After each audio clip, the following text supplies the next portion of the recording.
Il s'est tenu à Kalemi ce mardi 11 novembre 2025 la réunion de dissémination des résultats de la cartographie des intervenants et des interventions en matière de droit à la santé sexuelle et reproductive dans la province du Tanganyika. Une quarantaine d'acteurs du secteur y ont pris part. L'activité a été organisée par l'ONG Opchen en collaboration avec la division provinciale de la santé à travers la coordination provinciale du programme national de la santé et de la reproduction PNCR. Réalisée en juin 2025 à l'aide de l'outil Kobo Collect, cette cartographie s'inscrit dans la deuxième phase du projet WISH, mise en œuvre par Opchen avec le financement du gouvernement britannique. L'exercice conduit à l'échelle nationale a permis d'identifier 490 organisations actives dans les domaines des droits à la santé sexuelle et reproductive, dont 31 dans la province du Tanganyika. Selon Arnold Maltabaro, représentant pays de Opchen, cette cartographie constitue un outil dynamique et stratégique permettant d'avoir une vue d'ensemble sur les acteurs œuvrant dans les domaines de droit à la santé sexuelle et reproductive. C'est important en fait de savoir tous les partenaires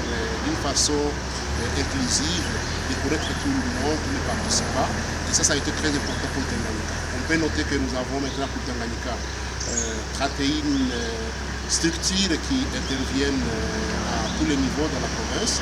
Et ça a été vraiment l'honneur aujourd'hui pour maintenant étaler ces données et cette cartographie validée des intervenants au niveau de la province. L'objectif, en fait, c'est d'avoir une vie holistique de tous les partenaires, mais aussi ça permet à d'autres potentiels partenaires d'utiliser cette même cartographie pour savoir avec qui ils peuvent travailler, sans qu'ils puissent aussi se poser plus de questions. De son côté, Zawadi Nawenga, directrice exécutive de l'organisation Solidarité des jeunes filles pour l'éducation et l'intégration sociale, s'est dite satisfaite de voir son organisation reprise dans cette base de données.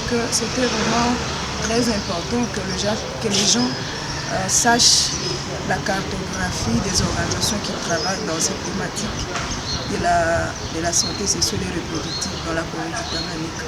Et pour moi, je suis vraiment satisfaite parce que je connais toutes les organisations avec qui on travaille dans cette thématique. Pour moi, c'est une satisfaction. Président de la rencontre, Dr Michel Louemboué, représentant du chef de la division provinciale de la santé, a salué cette initiative qui, selon lui, dote la province d'un outil de planification et des partenariats précieux. L'importance de cette réunion, c'est justement de mieux connaître les différents acteurs qui œuvrent dans le domaine de santé sexuelle, mais aussi découvrir leurs interventions pour savoir dans quelle mesure certains partenaires peuvent se compléter, mais aussi éviter que nous puissions avoir les mêmes interventions pour les mêmes populations. Demander aux partenaires de continuer à bien sûr travailler aux côtés du gouvernement et du ministère, mais surtout d'entrevoir dans la prochaine une séance d'actualisation, parce qu'on a remarqué que certains partenaires ne sont pas bien sûr représentés dans cette cartographie. Donc il va falloir qu'à chaque fois que nous aurons des nouveaux partenaires, que nous puissions actualiser cette cartographie.